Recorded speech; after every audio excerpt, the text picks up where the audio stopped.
Hey guys, so today we're going to take a WR5 cylinder, we're going to take a KW1 cylinder, and we're going to key them alike. We're going to give them a new key, a KW1 key that's going to work both.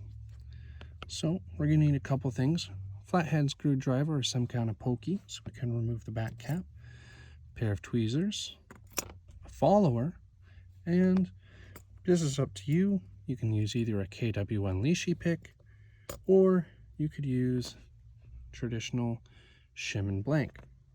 So to get started, we'll take our WR5 cylinder here, and we're going to go like this, pushing down that little pin on the back and being very gentle, lifting our driver off and setting that aside. We're going to take our spring out and just dump it right here for now. So you can see it came out of this hole here, and that's what we're looking for. Now is when we can take our shim. We go right into this space here between the plug and the Bible. And we're going to take our blank and shove the blank in. And we're going to slowly retract that blank while also pushing in the shim. And our goal is to get that shim between the bottom pins and the top pins, creating that shear line.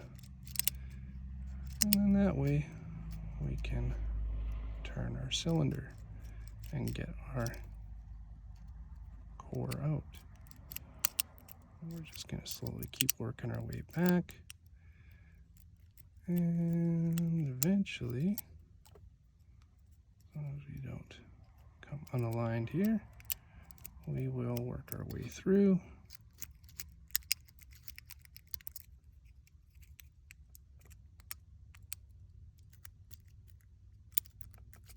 And there we go. Now, that works, but honestly, I'm not a fan. As you can tell, it's not always great, and if your shim's a little worn like mine, I don't enjoy it. I much prefer to just take my KW1 leashy tool. For some reason, they never want to go in quite as good as the SC4 version. But anyways, we're going to take our leashy tool here, and we're just gonna, and there we go. I didn't even have to pick them all. You see that? I love this tool. This is a perfect tool. Every locksmith who's out there doing work should have a set of these. They are the bee's knees, as they say. So now that we've gotten that turned, we're going to take our follower and we are going to extract that plug.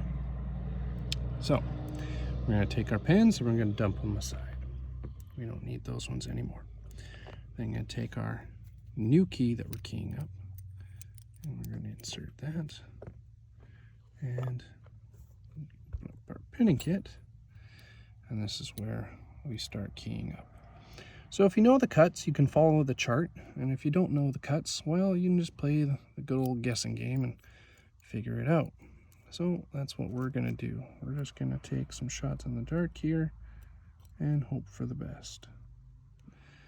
And you know what, you'll find that you'll have to do this sometimes because you'll be working with an older lock and it might not be milled quite perfect. And sometimes that's just how it's going to be. And that's all right, you know, that's part of working with locks. I find locks to be just skookum. You know, it's like a little puzzle you're always working on, but at the end of the day, you get a little bit of money for the puzzle you work on, if you're good at what you do. If you're not very good, then you're not going to make a whole lot, but that's okay. Sometimes the reward is just seeing that lock turn. So we're just going to keep going through chamber by chamber until we complete this lock. Quite a little big. So what I'm looking for is to have a consistent size here. You know what? That'll work. And then we got one last pin to go. It should be about here again. So it should be the same cut. There we go. So now should be able to take this and back in, and there we go. All right. Now we can close this up. And then we're going to take our little back spring and put this back in. And now here's a good thing to note. Your tailpiece, if it's going vertical in line with the top chamber, that's for a lever, okay? If you put it in this position, that's for a knob. Now, if you have a deadbolt, it's going to be a totally different tailpiece altogether. And there's even other tailpieces for padlocks and other such things, but we're not going to get into tailpieces today. We're just doing a Rekey. So we've got that done. We go all the way till it's fully turned, and there we go. That is one done. Now on to our little bit of a pain, but that's all right. So we're going to take our Smartkey here, and we're actually going to have to take this whole thing apart. Now, you got to pop this piece off without breaking it. And I'm sure that Wiser sells a tool, but there we go. Why are we going to buy more tools when the flathead does like everything we ever need? We're just going to drop that out. Hey, look, there we go. We know these. And we're going to take our little tool here, get it going, and in the top, and out we go. So, when you show up to the client's house and they say, oh, I've got Smartkey, and you go, oh, that's great, no worries. Do you have the key? And they say, no. Well, you're going to be well equipped now to take care of this. So what we're going to do is we're going to take our little pokey and we're going to go through each one here, slowly but surely. Here we go. So you can see here, I'll show you up close. These little pins, we're going to press here, pushing this way. And if we push down on these pins one at a time, or if you have a comb pick, you can use that to do them all at once, and you'll see, here we go. So these are the wafers inside that we're pushing down, and eventually, it's a bit tedious, but we get the whole thing out. Now, this is where you got to be very careful. There is a little sidebar. Now, some of them, on the newer ones, it's a little different, and on the older ones, it's different yet again. Sometimes you can take this whole bar out, sometimes you can't. But we're going to take this right off like this, making sure all the wafers come with it because they can stick. And now we have this in two pieces, and you can see all our little wafers here. And this is where you got to be very careful because you really don't want to lose any of those. Now, we're going to take our key that works our WR5. Yep, all right. We're going to shove that into this cylinder first so that we're ready to go. Now we're going to take this and we're going to take our flathead, get up nice and close here, and we're just going to flatten these all out first. And you can see that this line here, I can try to get it in focus, we're going to make a shear line like this. We're just going to go shoo.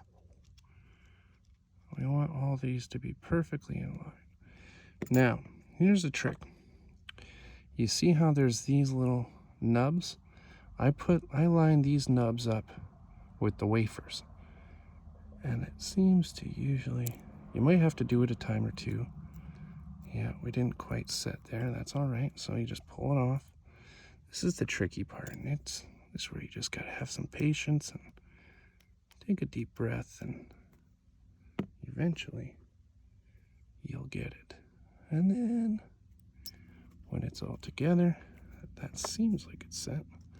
Push that spring in. Yep, there we go. And you can see it's sliding now, and we're good to go. So we're going to take that. I'm going to shove that back in to our other part. And now we should, yeah, that turns. There we go. Little finicky.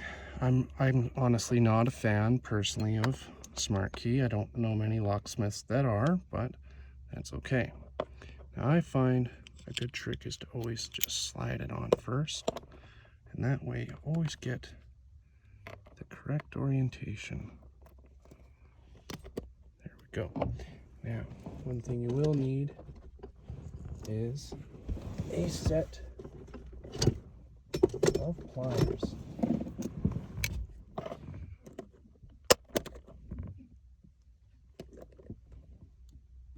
All right. And then we set this in too.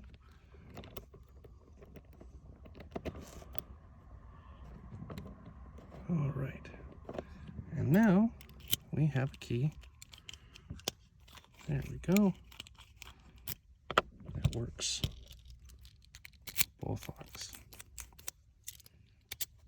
All right. Well, I hope that helps. And if you have any questions, just shoot us a message.